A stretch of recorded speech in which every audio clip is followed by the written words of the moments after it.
Good morning, everybody. Here I am, still at the RNF Marina in Johor Bahru, Malaysia. Today I'm going to talk about something that I believe is one of the most important pieces of gear that anyone sailing long distances with short crew needs to have. Now, I already talked about the raincoat that I made here for my autopilot. It's a simple push-pull tiller pilot. And it's connected to a piece of blue PVC pipe. Now, it's set. What it does, this long push rod goes back aft here.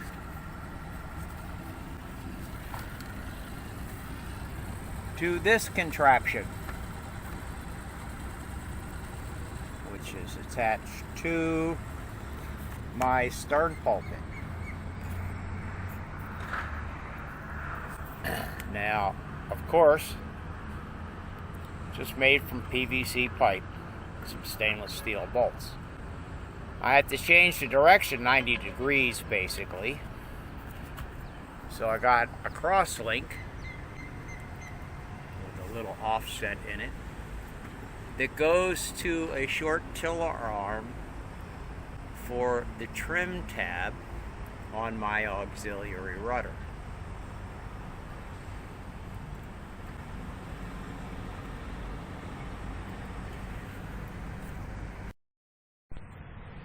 Now, all these things can be connected and disconnected pretty easily. You can see this arm just slides over this bolt. Just like that, it's disconnected. And this long arm, similarly, just slips over a bolt.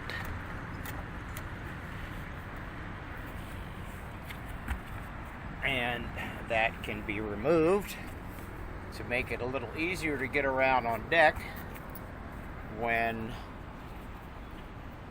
we're moored or anchored. Just like that. And I slide the pipe up forward there so it's kind of out of the way.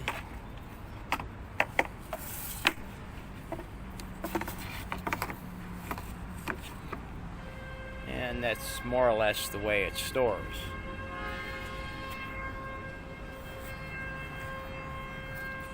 Now, the big thing, of course, is the wind vane and the mechanism. Get this coil line up here out of the way.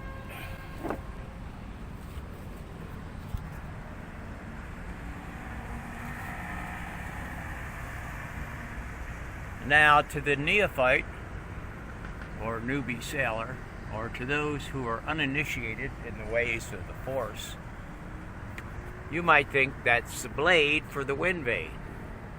However, I assure you that it's an antenna. So I can keep up communications with the galactic center and other celestial beings of high standing. It serves a secondary purpose as a wind vane blade. Now, I know you might all think, compared to those fancy stainless steel off-the-shelf units, this is a rather crude setup. Well, that it may be, but the auxiliary rudder, I've changed the wind vane around a couple of different times. But the auxiliary rudder basically has steered the boat here from Florida to the Philippines, from the Philippines to Thailand, back to the Philippines, and from the Philippines back here to Malaysia again.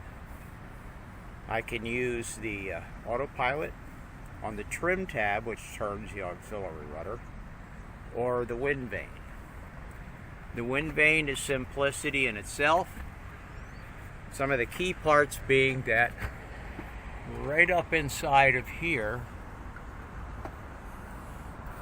is a stainless steel ball bearing in a plastic race.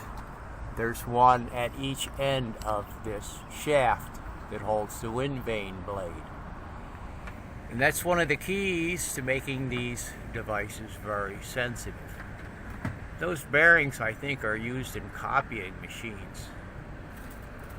Anyway, I have this piece of line here that puts the wind vane blade to sleep if I make it tighter, or limits its movement, because it doesn't really need to turn more than about that much. You can see it turns that arm, which pulls on one of the two lines back aft. The reason for this white plastic is because during use, the turnbuckle I had on that side became unscrewed and I lost the body, so I had to make one out of plastic. As it turns out, I don't really need them because I adopted an idea from Tom Colvin, an old steel and aluminum boat designer and builder in Maryland. This is essentially what is called a UFRO. It's kind of like a fiddle block, but instead of having blocks for low friction, it's specifically designed to have a lot of friction. So it makes it very easy to adjust the tension and the lengths on these lines. That's just an old piece of foam flooring stuff, very similar to what flip-flops are made from. Anyway, I get those lines adjusted, the length. The lines go down through this piece of, this is 2-inch PVC pipe. There's another T down there with a couple of rollers. That rotates back and forth, not continuously, but it rotates back and forth to alter the course. I have a line here on both sides that ties it off so it doesn't move after I have the course set. And that goes down through this little Harkin double block to turn the direction of the lines 90 degrees back to another tiller arm attached to the trim tab shaft. Additionally, I have this little arm here to lock the tiller for the auxiliary rudder amidships. Now, auxiliary rudders are great because it gives you a second rudder in case the primary rudder gives you problems for any reason. However, if you can't easily remove the auxiliary rudder, which is in my case, I can remove it, but it's not easy. It reduces the steering efficiency of the main rudder by at least half, because of course it's set to go straight and you're turning the main rudder. On this particular application, it would be great if I could turn them both at the same time with the wheel in the cockpit, but I can't see any simple way to do that.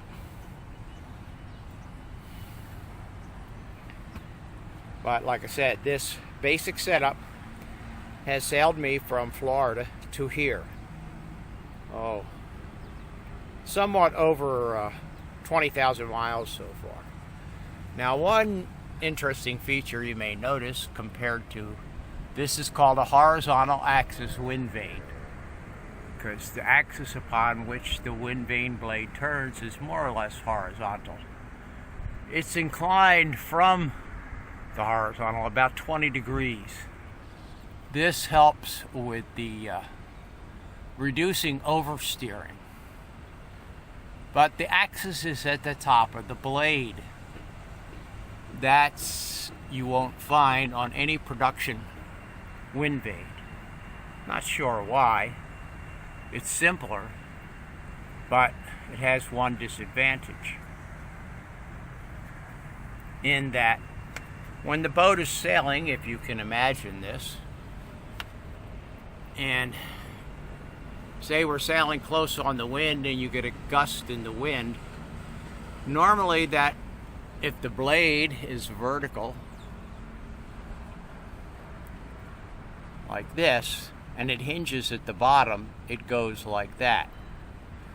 This is quite 180 degrees opposite that. Why that's important is that if your blade is like this and the boat heels, of course the blade goes with the boat and it leans away from the wind, thereby giving you less weather helm to help the boat steer back up into the wind. However, with the axis at the top of the blade, when the boat heels, the blade actually points up higher into the wind, thereby giving it more turning force rather than less or more weather helm.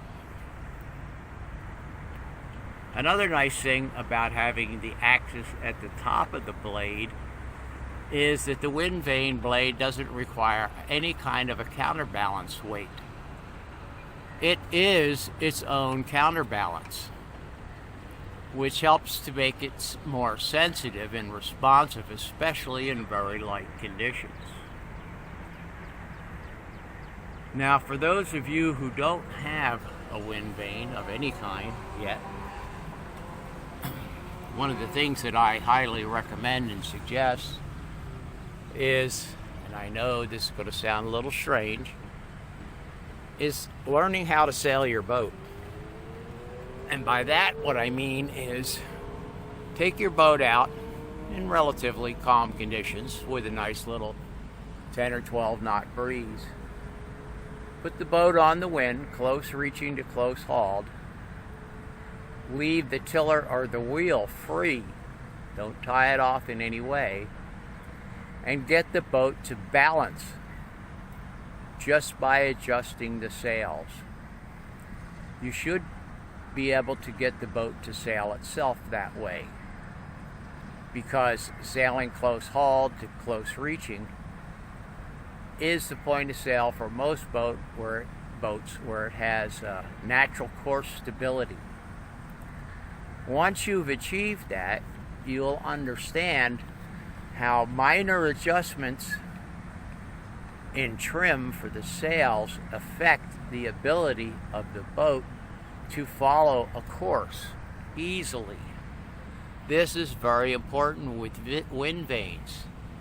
You can't use a wind vane to artificially hold weather helm. I mean, you can, but what happens is if the wind goes light, the boat will bear off the wind or head up into the wind and go in irons, go back with the sails, or it'll bear off and want to jibe on you. So it's very important to learn how to get the boat to balance with only adjusting the sails and a neutral helm, that is, leaving the helm free. Once you get a good understanding of what it takes to do that with your boat, it'll make a world of difference when you start using a wind vane to steer the boat. And remember one important fact with autopilots and wind vanes both, they are purely reactionary. So the boat has to change course for them to steer the boat back onto course. They can't, like a human helmsman, sit there and feel the motion of the boat, feel when it heels from a gust of wind to automatically apply more weather helm to hold the boat on course. Or when there's a lull and the boat wants to bear away, they can correct it. Wind vanes and autopilots do not do that. Even very sophisticated autopilots that cost tens of thousands of dollars cannot anticipate. They are still reactive, not proactive. And that's one thing you have to understand. The boat only corrects back to course after it goes off course. With an autopilot, you can set a null region of a certain amount of degrees, plus or minus, from your course line before the autopilot will react. Wind vanes don't do that. In fact, often the blade, because the boat's moving through water and it's not static, are constantly swinging back and forth in small amounts, always chasing that point where the wind vane blade is pointing directly into the wind, so it's not moving around. For people who are just starting out with the wind vane, I hope that helps you understand the dynamics involved and makes it easier for you to get the boat to steer a good course with the wind vane. I highly recommend, if you can find a copy that you don't have to mortgage your firstborn to be able to buy, or if you can find a copy somewhere online, is John Letcher's Self-Steering for Sailing Craft. It was basically his master's thesis at California Institute in Technology, where he majored in mathematics. And he wrote that as his master's thesis and then had it published in the way back when, sometime in the 1970s. But he goes into all the theory involved in getting a boat to steer itself. He was a big fan of sheet to tiller, if you want to experiment with that. And he also has a cookbook approach to designing, building, and utilizing wind vanes of different types. I highly recommend the book. I bought mine from the Dolphin Book Club in the way back when. I've had it for many years. Wouldn't part for it for any price, basically. Anyway, that'll do it for now. Bye until later. Hello again, everyone. One of the things that I wanted to talk about here, adding on to that wind vane video, is how to get the thing to work properly, I guess. One of the things that I've noticed after observing the actions of the wind vane over many, many miles is that what it really wants is to have a lot of course correction as fast as possible. But then it wants to taper off so it doesn't cause oversteering. Achieving that balance is not easy. Letcher in his book explains the mechanics behind it and why it's important to have what's called negative feedback in the loop between the control device and the steering device. This is very important. And once again, just to reiterate, although my system may seem crude compared to the off-the-shelf fancy stainless steel units, it will steer the boat if there's enough wind to move the boat. That means down around, I'll say, 3 knots of wind, true wind. Even downwind, my wind vane with the auxiliary rudder will steer the boat. And under ideal conditions, the wind vane will actually steer the boat under power. This requires some true wind speed to help hold the blade properly centered. And also that the boat is not trying to go real fast with the boat, because the prop wash from the motor causes the auxiliary rudder, which is partially balanced, to wander about a bit too much to hold a good course. But at slow speeds, say 3 knots or so under power, with at least a little bit of true wind, even the wind vane will steer the boat without the autopilot. And needless to say, you can't use the autopilot and the wind vane at the same time. Do remember that. At least not with my setup.